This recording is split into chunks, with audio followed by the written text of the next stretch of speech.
Afternoon Garage, episode 111. So first of all, I want to thank everybody for following me on YouTube here with these Porsche builds and the Solstice, the DeLorean, the Fisker, whatever you might be interested in. Appreciate your support.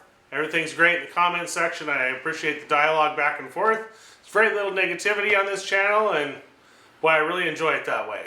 So as you can tell, my style is a little bit different than other people's. I kind of wanted to talk about this before, but most people kind of get into real detail about things, and I do that too myself, especially with that last episode on drilling the block. I just wanted to make sure everything was clear on what I do, so that maybe you have the confidence to do the same thing. You can see here that this car, taking the spring plates off, taking the control arms off, and the shocks and the suspension, and replated everything on there. I got everything cleaned up and painted. I'm going to replace all the rubber on it, and if you want to know how to do that, there's an episode I made, and it'll describe in detail on how to do that. See, these heat exchangers look pretty good. I ceramic coated those, and well, I also rebuilt the fan. I'm going to upgrade to a internally regulated alternator, so I had to change that. So we've got cylinders and pistons down there. And case halves right here, kind of all ready to go. But boy, this is a lot of parts. But for right now, I want to look at that oil pump. Let's check that out. Alright, here's the oil pump I got out of this thing. It's a stock 3-rib oil pump. I think I'm going to leave this in there. I'm going to put hydraulic tensioners on it, and I've read stories about how everybody seems to be able to do this without upgrading the oil pump, so I'm going to do that. But I put the oil pump shaft on it here.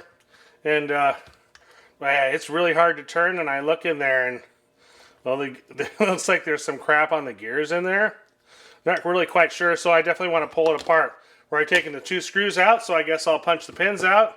We'll get it apart and look at it. Check out those gears and make sure everything's fine there.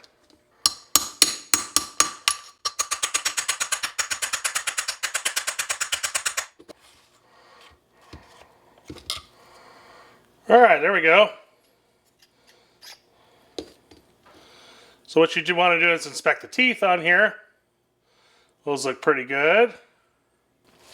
Might be a good idea to get the rest of this in a vise. See if I can either press this out or punch it out with the brass drift.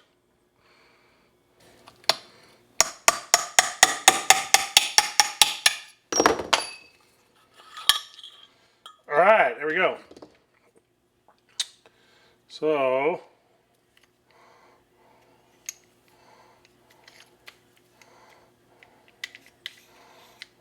I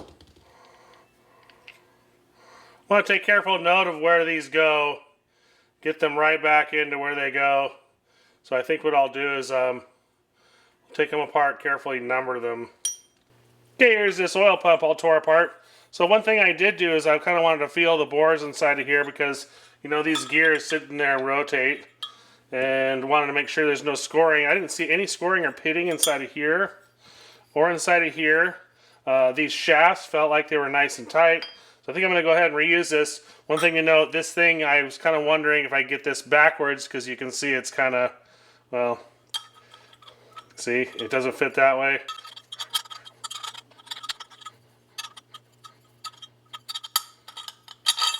There we go. So yeah, it only goes on one way. So that's kind of good to know, because it does have different little recesses in here. You want to make sure and get it back together the way it was. But I also analyzed these gears here and looked at them under a microscope. Everything looks pretty good. I don't see any cracks or any chips at all out of any of these teeth. So right along with putting this oil pump together, I kind of wanted to go ahead and inspect these crank bearings here. They didn't look really that good. This is either the fore or the aft crankshaft bearing. You can see where it's kind of worn here, and it's down to the copper. Well, this is actually the thrust portion of the bearing, and you kind of want to make sure that these aren't worn down to the copper. You can see that one is worn down to the copper, but we have it apart. It's probably best to just kind of change them out. Kind of pick a couple more of these here. That's actually starting to show copper, and for I think about $150 or something like that, you can get all new bearings here for the crank. And of course, for another 50 bucks, you can get some intermediate shaft bearings here. It's probably most important just to replace these intermediate shaft bearings, because you can see these things have some heavy wear right on the corners, and you can also see that it's got copper worn off here. That's not too good, so well, we're going to be changing all this out. Another thing I want to do at this time is, this is on the front of the crankshaft. Of course, it's got an O-ring in here that's pressed flat, and that's probably going to leak. There's also a bearing in here that looks pretty good. I'm going to go ahead and reuse that. And also you want to replace the oil seal on the end. Make sure those are all fresh. Alright, here we have the crank, the chains, the intermediate shaft, and well, rockers here. And then I was kind of looking at the crank here. I was going to take and disassemble the crank completely and, you know, pull all the rods off and check the clearances in there. And kind of look at these bearing surfaces here. Everything looks pretty good. So I think I'm going to just kind of lightly clean this. But what I did, instead of pulling the whole crank apart, when I looked at the bearing surfaces, this is number 1 here, the one that should have the most damage. And boy, it doesn't really look that bad. Yeah, so we'll get number 6 out here. Take a look at that. This is also one of the cylinders that had some issues. Pull this rod apart. Yeah, this bearing surface looks really good as well. There's the other side. And that doesn't look too bad either.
So now before we start thinking about putting that lid on, you want to really kind of lay everything out, get it all ready to go in there, because you want to kind of do this quickly when you get that sealant on there.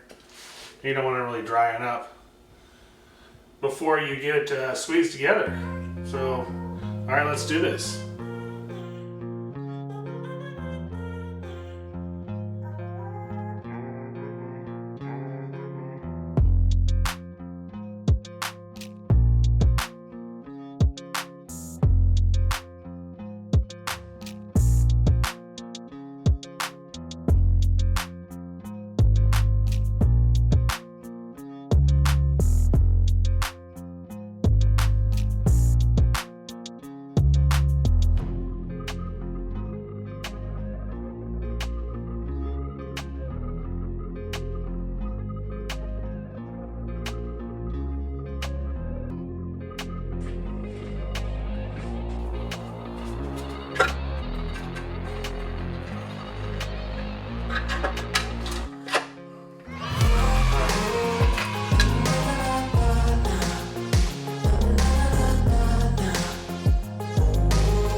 much squish. That's about what you want.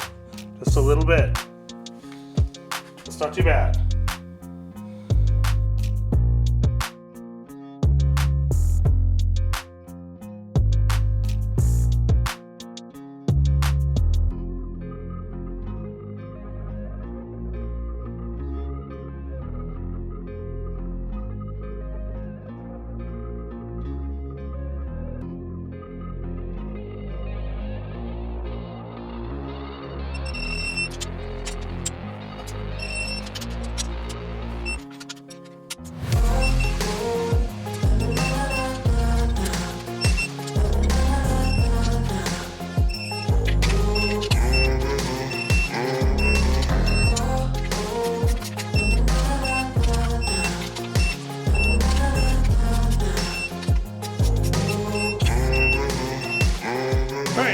Time to install my inserts. So I did all the machine work and I got the case halves assembled.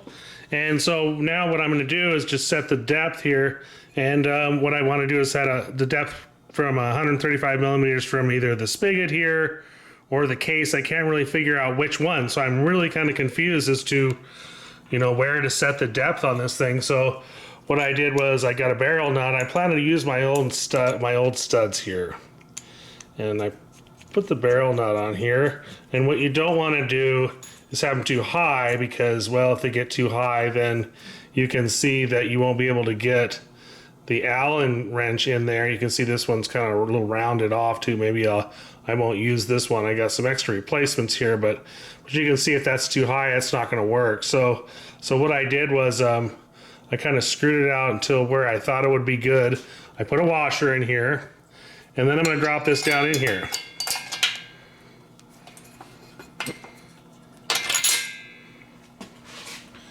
You can see how deep that thing goes in there.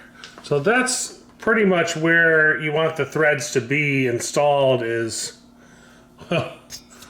way down in there.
Days later. All right, we got all these case savers installed. I actually waited, 2 or 3 days to let this Loctite, kind of harden up. So I think it takes 24 hours, and well, it should be nice and solid now. So what I'm going to do is I'm going to set the depth on these things. I know on the other side I kind of tried to set the depth a little bit while I was doing this, but unfortunately that's not really going to work out well because there's no Loctite on any of these things. And so they're going to come right back out. So you have the red Loctite in the case saver and the blue Loctite here should keep everything snug. So you want to measure these things, and I kind of put up my ruler here and started measuring, and I actually wanted to kind of get an accurate measurement of how far these are sticking out of the block here. So I got my vernier caliper.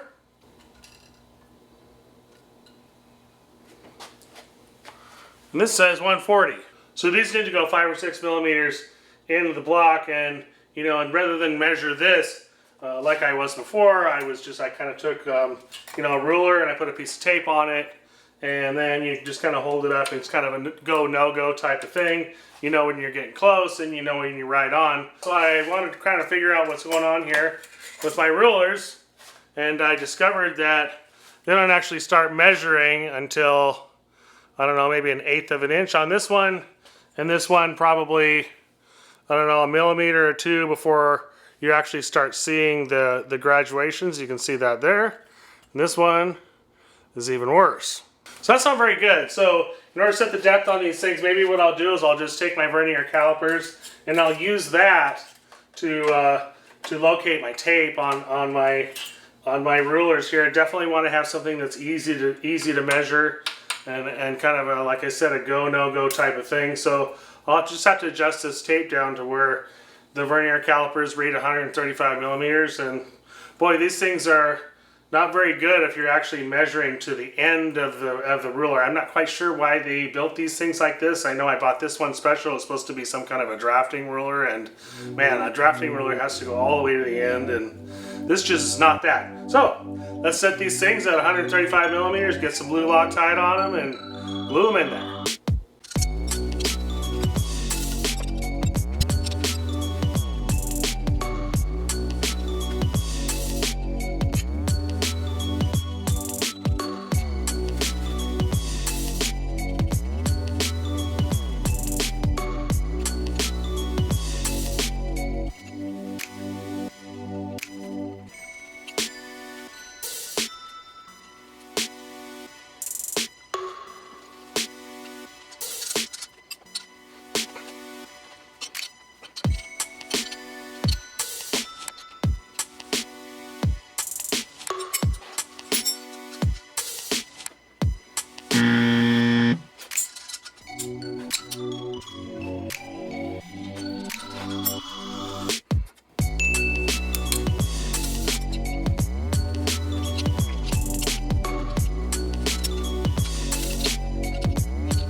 Okay, so we got, what is that, cylinder number 4 done here. So that'll be pretty much good on that one. And I guess we're going to have to just go along and set the depth on all the rest of these. You can see how high they are there. But this tool looks pretty good to kind of a go, no-go thing. You can see these are all at 100 and, well, it's about 134.5 millimeters. They're looking good. So what we'll do is we'll do all the rest of these, clean this Loctite off, flip it over, do the other side, and we'll be good to install the heads. This is looking pretty good.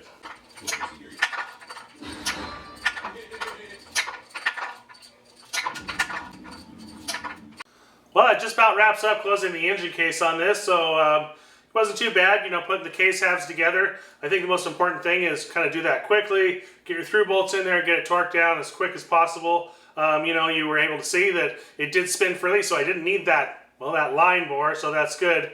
But now I'm starting to put the cylinders on. I'm realizing that I'm having other different problems that, well, I'm going to have to overcome, but that'll be next time.